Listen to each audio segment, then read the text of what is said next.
Bruce Lee was asked, "What's your secret to power?" by Foreman. His technique left George eye. Bruce Lee's secret and Foreman's challenge.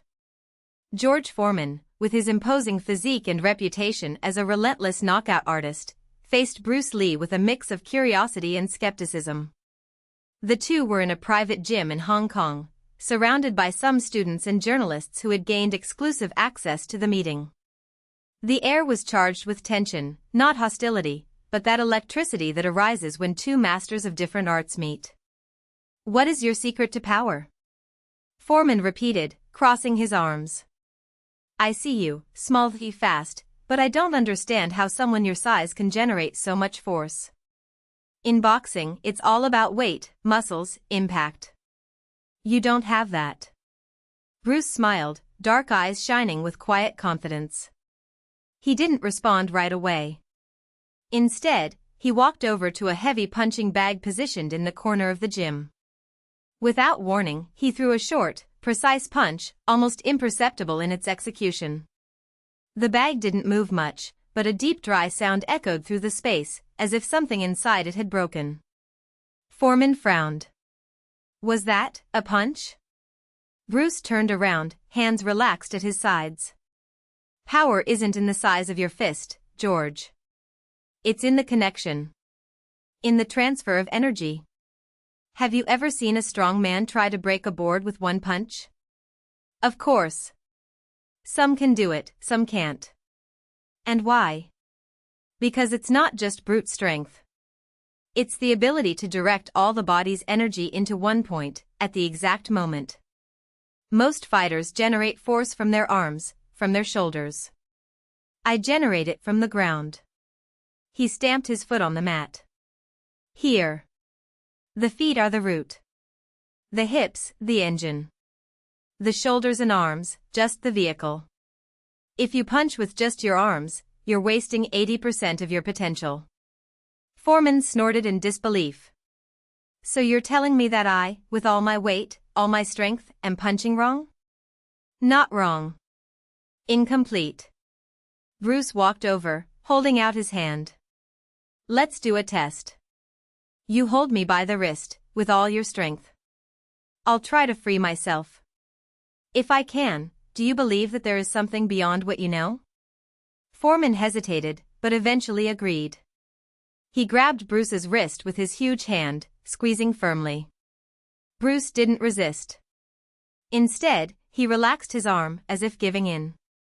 Then, in an almost imperceptible movement, he rotated his hips, twisted his torso, and pulled his arm down at a precise angle.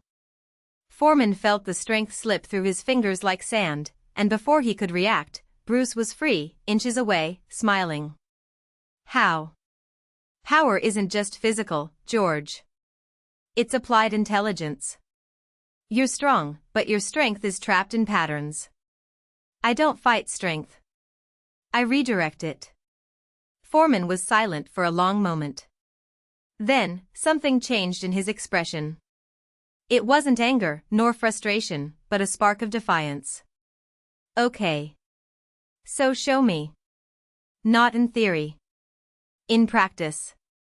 1 round. No rules, just to see who understands this power better." Bruce raised an eyebrow. "Do you want to fight me?" "Not a real fight. A test. 1 round. If I win, you admit that boxing has something to teach your martial arts. If you win..." He shrugged. "Well, then I'll have to rethink everything." The students and journalists held their breath. Bruce assessed Foreman for a few seconds, then nodded. 1 round. No knockouts, no injuries. Just to understand. The gym was emptied, leaving just the two of them in the center of the mat. Foreman took off his shirt, revealing defined muscles, the scars from past battles. Bruce remained in his simple training outfit, barefoot, his feet light as if they were floating. The round started without warning. Foreman came forward with a powerful jab, trying to keep the distance. Bruce dodged with a lateral, almost dancing movement, and counterattacked with a low kick that hit Foreman's thigh. The boxer grunted but didn't back away. Instead, he closed his guard and went into melee, trying to grab Bruce and take him to the ground. Bruce, however, did not let himself be arrested. Using Foreman's own strength against him, he dodged a hook and applied a quick armbar, making the giant lose his balance. Foreman recovered in time to block a roundhouse kick, but the accuracy of the move surprised him. "You're not fighting like a boxer," Foreman growled, advancing with a series of punches. "And you're not fighting like a martial artist," Bruce replied, dodging each blow with minimal movements, as if he was playing with his opponent's rhythm. The round unfolded in a strange dance, Foreman attacking with brute force, Bruce responding with economy of movement, redirecting his opponent's energy. At one point, Foreman managed to corner Bruce against the ropes, delivering an uppercut that, if successful, would end the test right there. But Bruce ducked at the last second, letting the punch go over his head, and countered with a quick elbow to Foreman's solar plexus. The boxer backed away, panting, eyes wide. "Holy shit." Bruce backed away too, hands lowered. 1 round. No winners, no losers.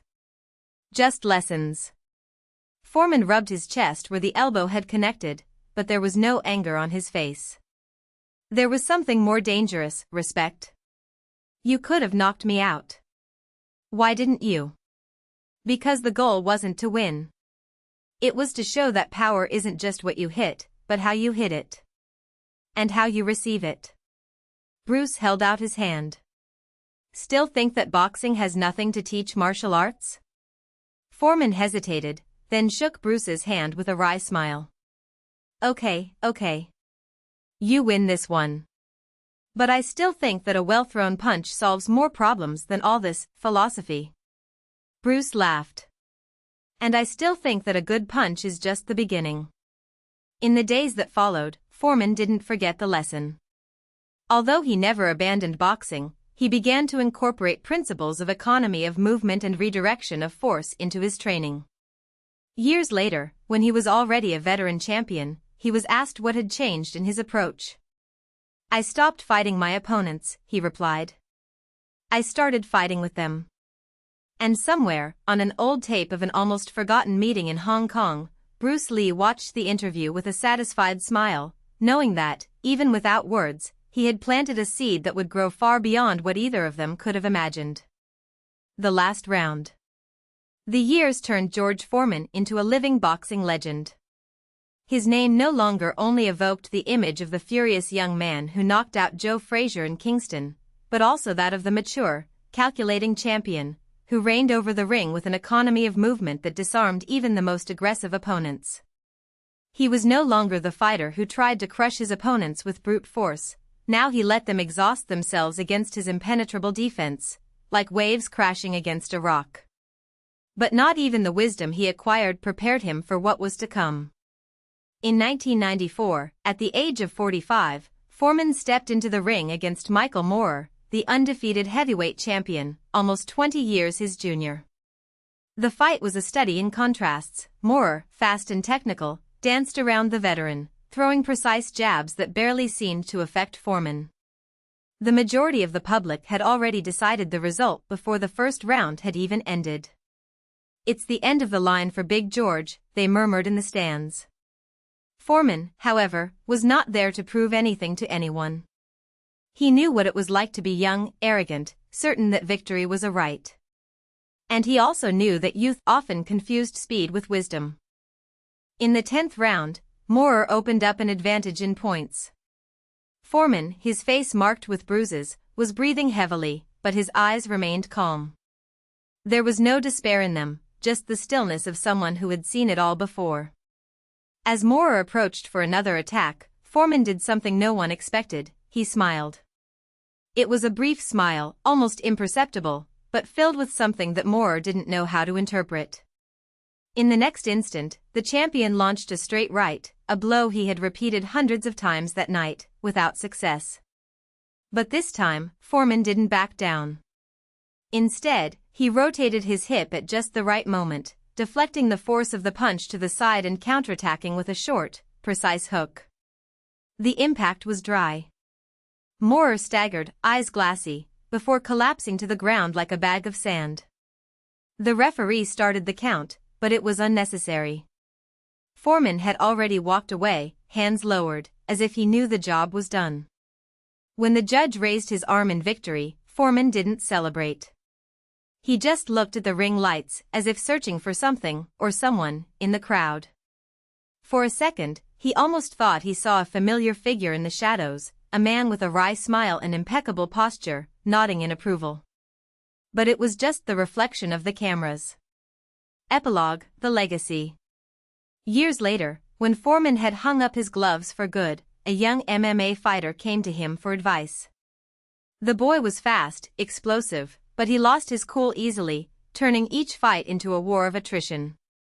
"I want to knock everyone out," said the young man, his eyes shining with the same arrogance that Foreman had once known so well. Foreman didn't laugh. He just handed him an old, unlabeled VHS tape. "Watch this. Then tell me if you still think getting knocked out is the only thing that matters." The young man watched the recording alone, in a hotel room. It was an obscure fight, from decades ago, in a makeshift ring in Hong Kong. A thin man, with movements as fluid as water, faced a much larger opponent. With each blow he received, the smaller man seemed to absorb the force and return it multiplied, until, with a single kick, he knocked down his opponent without him knowing how he had fallen. At the end of the tape, the man looked at the camera and said something in Chinese, before translating. "The art of fighting is not about winning. It's about not losing." The young fighter watched the scene 3 times in a row. When he finally turned off the device, he was no longer so sure of what he wanted. And somewhere, in a place beyond time, Bruce Lee and George Foreman watched him with a knowing smile, like 2 old masters who had done their part. The seed had grown. Now, it was up to others to water it. The seed and the storm. The young fighter, whose name was Kai, closed the old VCR with a dry click. The ribbon, worn with time, still held the warmth of the hands that had handled it countless times before him. He took a deep breath, feeling the weight of those words echo within him. The art of fighting is not about winning. It's about not losing. Kai was not a beginner. He had spent years training in gyms in Hong Kong, where kung fu masters taught him stances, punches and defenses. But he had always lacked something that this thin, liquid-moving man seemed to have in abundance. It wasn't just technique. It was presence. That same night, he decided to look for the place where the tape was recorded. The streets of Kowloon, lit by flashing neon and filled with voices in Cantonese, English and Mandarin, seemed more alive than ever. He asked merchants, old men playing mahjong on the sidewalks, until one of them, a man with calloused hands and cunning eyes, pointed to a narrow alley. "Up there," he said, with a smile that suggested secrets. "But be careful. The master does not accept easy students." The place was a converted old warehouse, with raw concrete walls and punching bags hanging like ripe fruit. In the center, a middle-aged man, with broad shoulders and scars on his forearms, watched Kai with a gaze that seemed to pierce through him. "Do you want to learn?" he asked, in heavily accented English. "Then show what you already know." Kai attacked. A direct punch, followed by a trip. The master dodged with a lightness that seemed to defy gravity, counterattacking with a blow to the solar plexus that made him stagger. Before Kai could recover, a headlock pinned him to the ground. "You fight as if you want to win," said the master, releasing him. "But victory is an illusion. What matters is not being defeated." Kai trained there for months. He learned that true defense was not in blocking blows, but in flowing with them. That the opponent's strength could be redirected, like water deflecting a stone. And, above all, that the fight was not a spectacle, but a conversation, a silent dialogue between bodies. But not everything was peace. One day, a group of fighters from a rival gym showed up at the warehouse. They were big men, trained in Muay Thai, who saw Kai and his master's style as weak, ineffective. The leader, a Thai man with tribal tattoos, challenged Kai to a public fight. "Your kung fu is useless," he sneered. Let's see if you dodge my kicks. The fight took place in a makeshift ring at the port, surrounded by a crowd shouting bets. Kai felt the weight of expectations, not just his own, but those of his master, who watched in silence. The Thai attacked first, a spinning kick that, if connected, would break his ribs. Kai didn't block.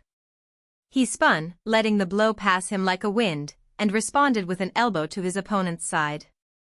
The man fell to his knees, panting. The crowd fell silent. Kai could have ended there. One punch, one kick, a clear victory. But he backed away, extending his hand to help his rival to his feet. The fight is over, he said. The Thai spat blood on the ground, but something in his gaze had changed. It was no longer a challenge. It was respect. That night, back at the warehouse, the master lit incense and offered Kai a cup of tea. You understand, he said. It's not about humiliating. It's about showing that brute force is not the only way. Kai smiled. For the first time, he felt like he wasn't just learning to fight. I was learning to live. And somewhere, beyond time, Bruce Lee and George Foreman exchanged a satisfied wave. The seed had sprouted. Now, it was time to see how far she could grow. The weight of victory. The next few days were strange for Kai. The victory in the ring did not bring the euphoria he expected. Instead, it carried an emptiness, as if it had left something unfinished. The master noticed. You won, but you're not happy, he said, as he rolled up a training band. That's good. It means you don't settle for crumbs. Kai frowned. It's not that. It's just, he could have hurt me. He could have hurt anyone. The master laughed, a dry, almost hoarse sound. And now you wonder if you did the right thing. I did. The old man pointed to the punching bag in the corner, covered in bruises. Fighting isn't about getting it right. It's about choosing when to get it right. You chose not to break a man who was already on the ground. That's harder than winning. Kai looked at his hands, still marked from training. There were old scars, some from the ring, others from life before the warehouse. What if he comes back? What if he doesn't understand? Then you'll have to fight again. But it won't be the same fight. The return. 3 weeks later, the Thai man appeared at the warehouse door. He was no longer dressed for the ring, but in simple clothes, a faded bruise on his cheekbone. Kai was in the middle of throwing punches when he saw him, and stopped mid-motion.